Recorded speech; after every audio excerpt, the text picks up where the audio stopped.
Hello, my name is Bob D. Hilster, and I am your particle model guru. I'm here to explain the universe using the three main particles of the particle model, the nucleon, which replaces the proton and neutron, the G1 particle, which replaces the electron, photon, and graviton, and the G2 particle, which is the nuclear binding force, atomic binding force, and the molecular binding force. Today's is a follow-on to a previous one, the wave versus particle video that I gave. And I suggested that at that time that you watch this double slit experiment given by Jim Al-Khalili. If you haven't watched it, you should really do so, because a lot of what I'm saying has to do with that. But nonetheless, you could stop, watch that video, and then come back. At any rate, we move on to this was the challenge I gave last time. If you watch these videos that I made, including the last one, wave versus particle, you should be able to explain the Young's double slit experiment. May not be so easy. I've been on this for a couple of years, and so maybe for me it's not so hard. But the information's there. Should be able to do it. This is a actual picture of a double slit and a 5-slit experiment. Notice in the double slit at the top, the image of the bright band is very wide, and the image of the dark band is very small.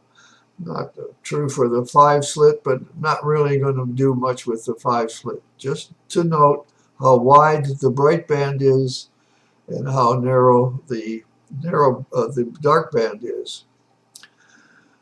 The wave theory of the light comes from the analogy of water and air. And this is an actual photo of water approaching a barrier with 2 slits and then generating these waves at the top side here. The water is at the bottom here is being generated as a linear wave. It kind of has a machine that's pushing linear waves towards this barrier. And then as it hits the barrier, most of it gets blocked, but some of it gets through, and it generates these patterns of waves. In the center it goes straight, and then towards the side it goes more and more of an angle. One of the interesting things I noted about this is when you look at each wave here, no matter where you look, it appears that these waves are linear, much like this is linear. And yet, when you look at artist's conception of what's going on, in this case you have laser blue light coming into a double slit screen, and then you have the waves coming out, and they're circular. In fact, text will tell you often that it generates a spherical, not just circular, but a spherical wave pattern. And as you can see here on the right, they lay down the target screen, and here's the light band and the dark band, and this artist's conception shows them equal, which apparently isn't necessarily, obviously isn't true. Neither are, I would certainly look into this curve versus straight wave edge. At any rate, if you're going to look at light as a wave, well, the sine wave is the most common version of that, and there's an equation. Don't use many of these, but this is simple. It's the amplitude of the wave, and I've used a magnitude of 10 for the calculation, against the sine wave of theta, an angle. And I plotted it. The plot is down in 10-degree increments, however, but I picked out values from the calculation in the spreadsheet. multiplied the sine wave value times 10, and then rounded it off to whole numbers, and I get this value of A at these different angles. And you can see that it's positive 0, 7, 10, and then negative below the line, and so on, which is what you would expect from this formula. It has a peak of 10 here, positive peak, and it has a negative peak. That's what a sine wave representation would be. That's the math behind it. This is a slide I showed last time, and in the double slit, they talk about why there's a wave-particle duality. I'm just repeating this for your information. The bright and dark bands on the screen can't happen, and so they're in their minds that when you have those dark and bright bands on the screen, it must be a wave like the water wave.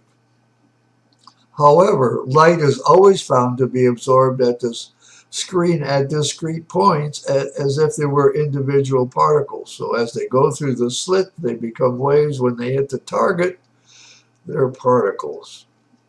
And there it is, they have it, and so they say, well, light must be both particle and wave. Okay, let's look at two waves, A1 and A2, that are in phase, and I've replotted the values 0, 10, 7, 10, and so on, and then there's a second wave, and presumably these two waves in phase hit the target screen at the same point, and there they combine or add, and you can see that the peak is now 20, positive 20 and negative 20. There is a positive and negative peak, and it's twice the intensity of the original waves. Waves in phase add and make a more intense wave. That's what the math tells you. When the waves are out of phase, now I shifted A2 by 180 degrees. I took the first 180 and put it over here, and then I took the second 180 and put it back here. Then when they hit the screen, when they're out of phase, and you add these together, you get nothing. Well, that's a dark band, right? Yeah, sure. They claim light hits the screen as a particle, though, and therefore reflects back. That's the only way you could, well, it reflects back, but it reflects back with nothing. But math says, in a sense, math is saying, hey, there is no reflection. And yet we know particles, when they hit a surface, especially a mirror, they reflect. So let's change this and go to the light as a stream of particles, which is the theory behind the particle model.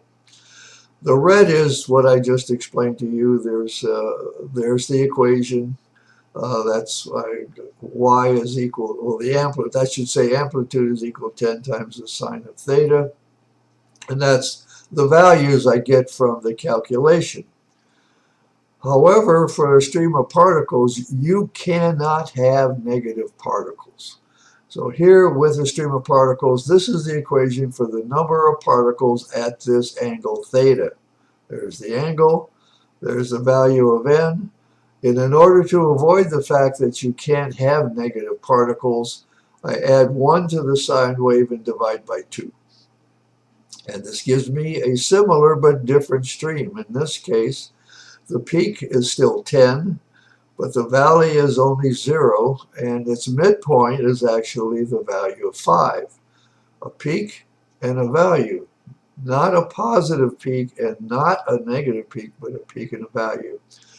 This is an interesting point in the math. My son David mentioned this a while back in one of his videos, where he discussed the veritable number system. The title of his video is the Veritable Number System and the Square Root of a Negative Number, which is reported by Peter Erickson in this book.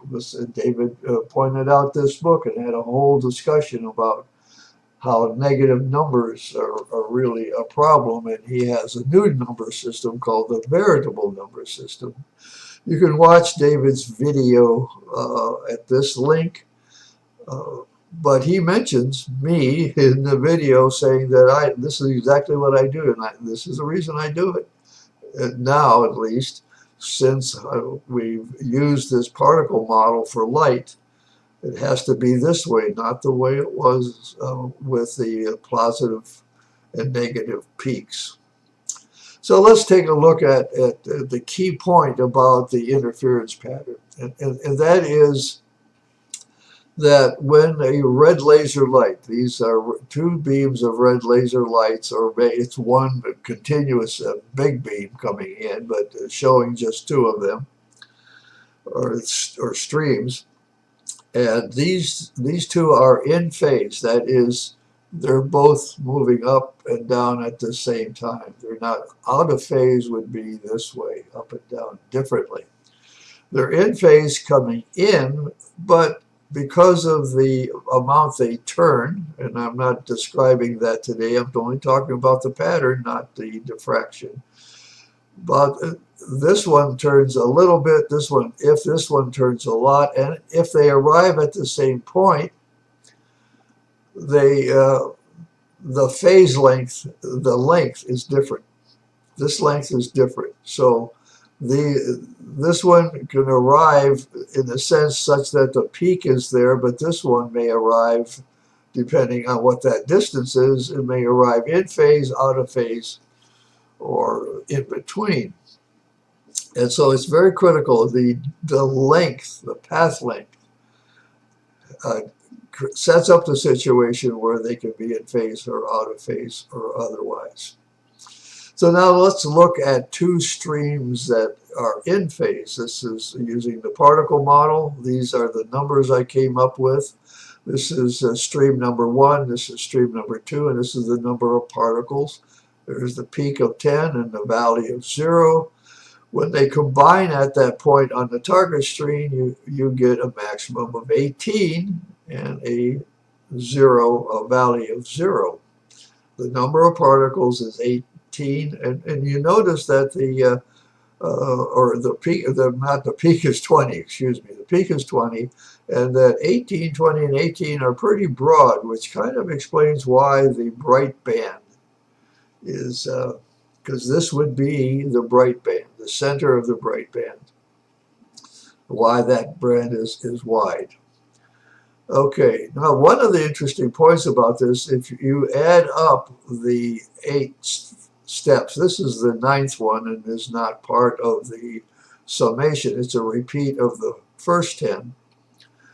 So when you add all of these up in one cycle, for this example, there are 80 particles per cycle.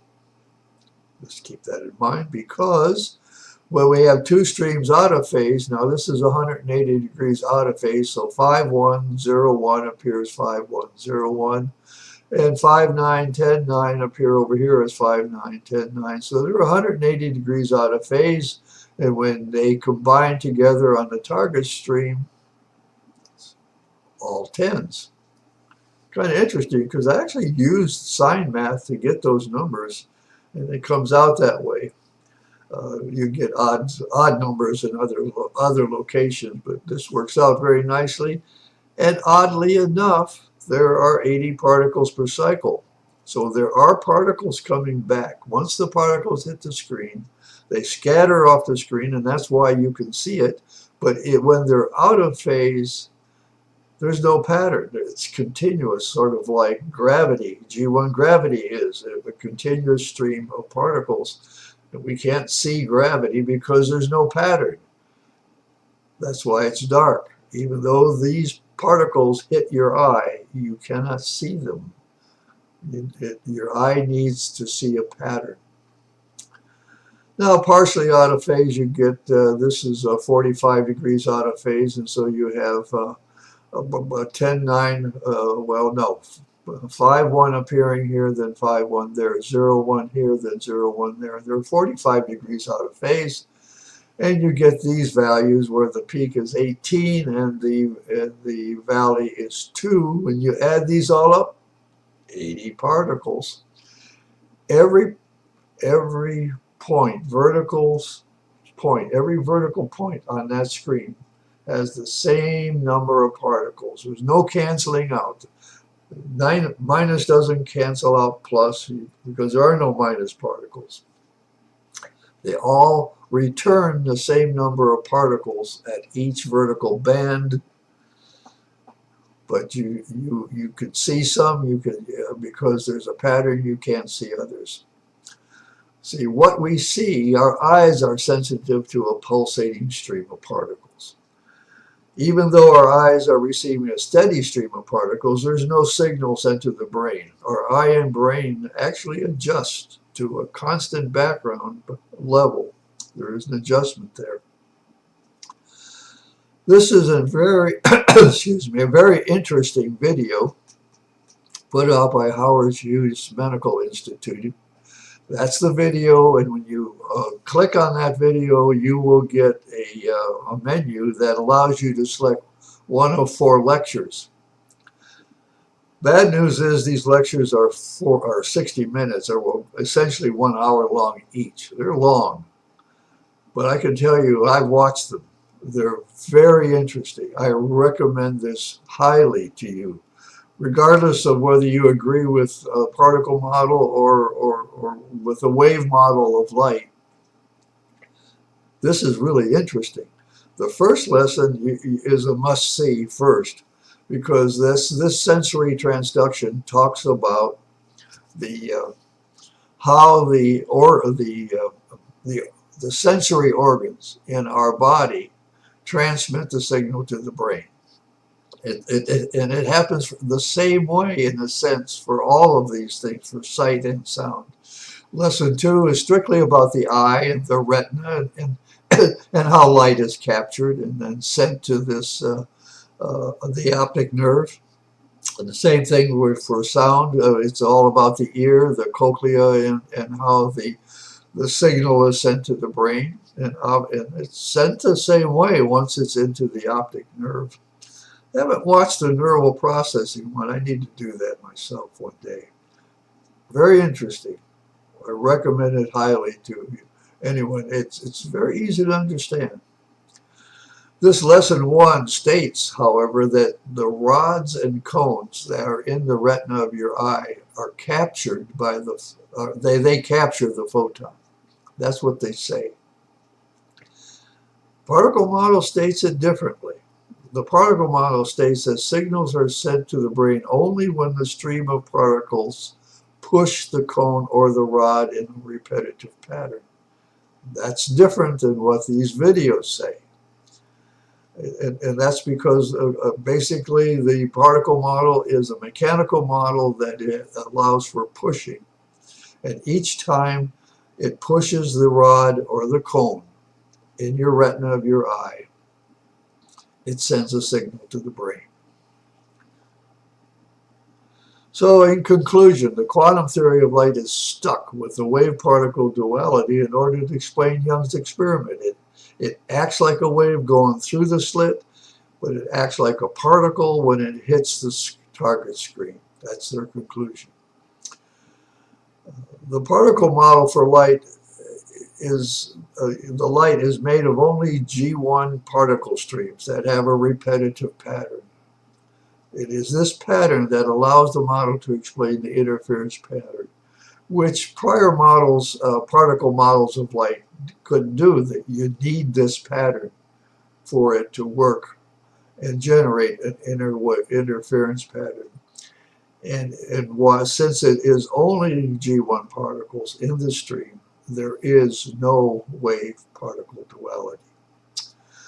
So I'm going to continue a challenge for you.